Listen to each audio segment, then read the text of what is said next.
Bonjour, j'espère que vous allez bien.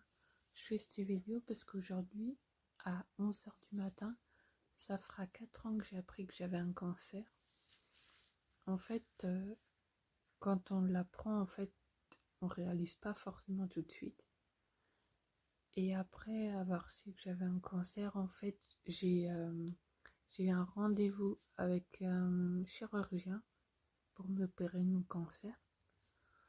Mais d'abord, le chirurgien, c'était un rendez-vous pour faire le point. Après, j'ai eu rendez-vous avec l'anesthésiste. Après, le chirurgien m'a opéré. Et après, il y a eu un rendez-vous avec la cancérologue. Et l'opération du chirurgien, c'était à peine un mois après mon diagnostic de cancer. Pendant ma biopsie, mon cancer était agressif de 20%. Donc ça veut dire un peu, mais ça va à peu près. Mais un mois après, mon cancer était agressif de 70%. Et j'ai eu le droit aux chimiothérapie, radiothérapie. Et je suis encore sous hormonothérapie.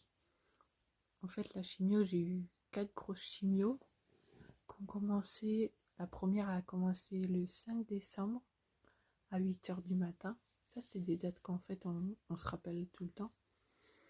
Et c'était une grosse chimio qui a duré 2-3 heures, je crois.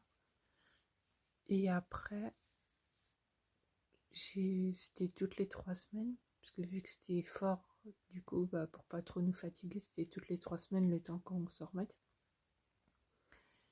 Et du coup, après, j'ai perdu mes cheveux. J'ai commencé à les perdre le 19 décembre. Après, je les ai perdus totalement le 25 décembre, le jour de Noël.